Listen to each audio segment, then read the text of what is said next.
est-ce que tu as souvenir, alors tu vas me dire non, l'année dernière c'était différent, je pense, qu'une crise arrive si vite? Écoute, moi je suis l'OM depuis une quinzaine d'années, donc en tant que suiveur marseillais, j'ai envie de dire pas forcément. Alors une crise provoquée par les supporters, pas par le départ d'un coach après la première journée. Oui, voilà, après il y a Oui, mais crise et crise. si je parle de crise, c'est qu'il y a convocation, explication déjà, avec le sentiment que le président et ses amis sont mis en difficulté, alors qu'ils avaient un crédit qui était très grand auprès des supporters. C'est ça qui moi, je vais presque dire, m'impressionne, voire me fascine cette année. Non, mais pour vous faire, pour être tout à fait transparent, hier soir, moi j'estimais que c'était effectivement un face-à-face et qu'il y avait un petit coup de chaud entre les supporters et les joueurs par rapport à ce qui s'est passé, mais je dédramatisais un petit peu la situation. J'ai su dans la journée qu'il allait y avoir une réunion à la commanderie, donc bon, je me suis informé, hein, j'ai fait le taf. Par contre, je vous dis sincèrement, j'ai été surpris, voire j'ai halluciné des retours que j'ai eus de cette réunion. Voilà, c'est ça.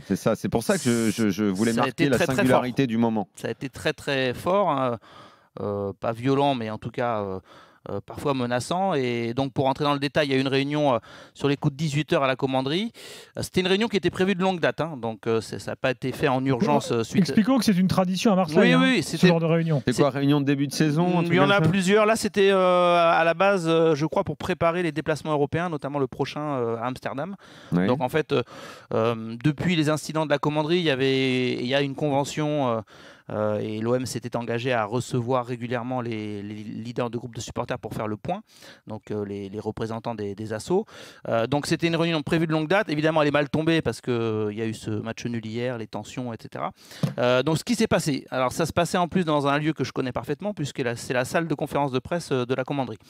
Donc à la place des journalistes, il y avait les leaders de groupes de supporters, et sur l'estrade, il y avait au moins 4 dirigeants, voire plus, en tout cas Pablo Longoria, Javier Ribalta, Stéphane Tessier qui est le directeur financier, et je crois Pedro Iriondo, le directeur général.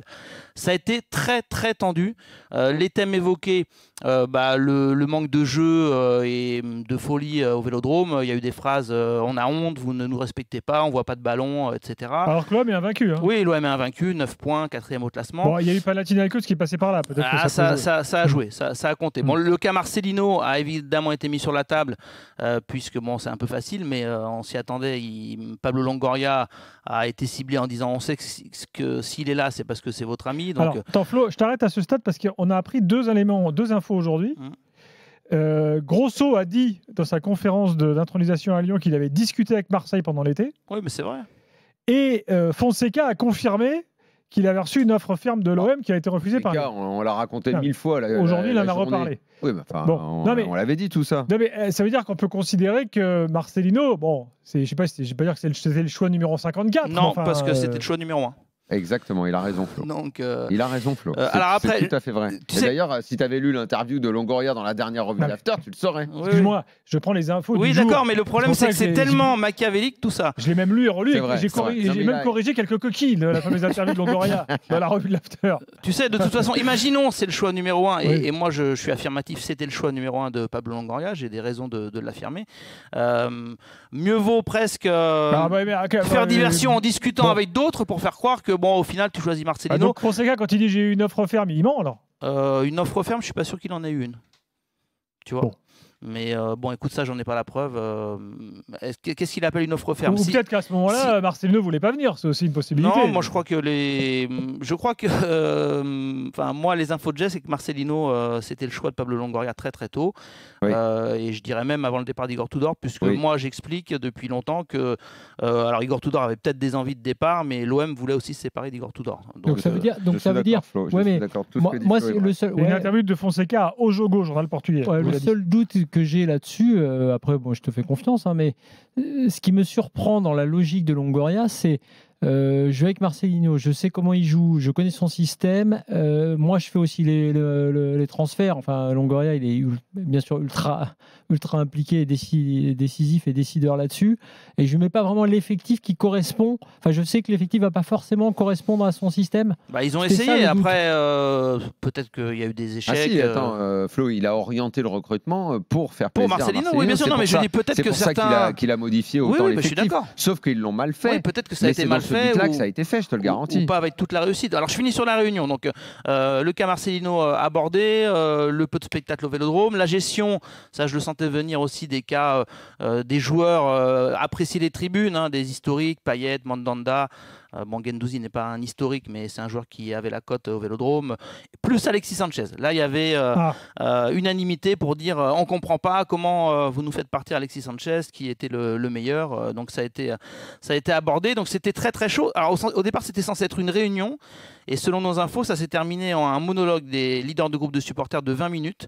Pablo Longoria, il a juste eu le temps d'introduire en disant bon, je ne peux pas être satisfait des performances actuelles, etc. Le reste, ça a été un savon. Donc il s'est fait engueuler par les supporters, pris par les leaders de groupe, enfin pris par les dirigeants via les leaders de groupe de supporters.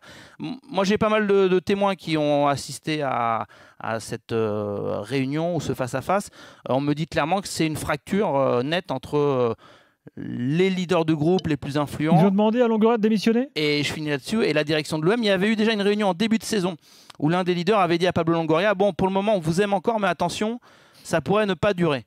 Et effectivement, aujourd'hui, a été dit on vous avait prévenu, on vous aimait encore, maintenant on vous aime plus et on vous demande à tous de démissionner. Les 4 qui étaient au minimum. Donc en fait, dans le petit article qu'on a diffusé sur rmcsport.fr, moi j'explique que c'est une crise qui peut paraître vraiment exagérée et démesurée.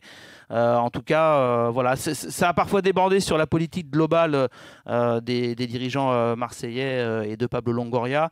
Ça allait un petit peu dans tous les sens d'ailleurs. Flo, précisons que les leaders de supporters à l'OM, bon, il y en a qu'on connaît, je ne sais pas, Rachid Zeroual par exemple, sans doute qu'il était là, parce qu'en général il est toujours dans ce genre de réunion. Ça dépend, parce que je l'ai entendu préparer la visite du pape au Vélodrome. Ce que je veux dire, c'est que... C'est vrai en plus. De quoi ? Si, il a intervenu, je l'ai entendu sur la visite du pape. Oui, sur la visite du pape, parce que le Vélodrome et les supporters, les groupes de supporters ont été associés à la visite du pape, parce que vous savez que le Vélodrome... Les patrons de groupes de supporters à l'OM, c'est un peu comme les syndicats dans une grosse boîte. Absolument, c'est de vraies institutions. Mais ça ne veut pas dire que l'ensemble des supporters les suivent. Mais exactement, c'est-à-dire que... mais ils représentent quand même beaucoup de monde, parce que les assos sont très très nombreuses. Ils donnent le ton aussi du Vélodrome. Le virage sud, le virage nord aussi, mais le virage sud est très très craint parce que c'est souvent lui qui donne le ton d'une ambiance ou d'une révolte venant des supporters.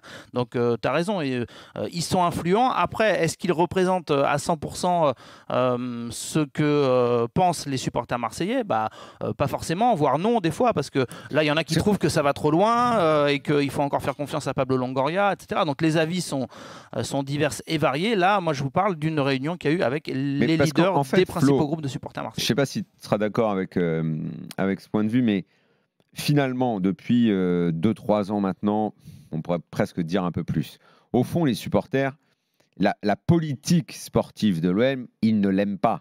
Ils n'aiment pas ce côté, les joueurs qui changent tout le temps, l'entraîneur qui change tout le temps, ce truc-là, le fait qu'on ne puisse plus s'attacher à personne, on en avait parlé tout au long de la saison. Sauf que cet esprit global pas apprécié, il était mis entre parenthèses parce qu'il se trouve que sur le terrain, il n'y avait pas grand-chose à reprocher à l'équipe, notamment l'année dernière où elle jouait exactement comme les supporters aiment, à savoir droit au but, tout devant, cet esprit un petit peu comme ça, on donne tout et les résultats sont là.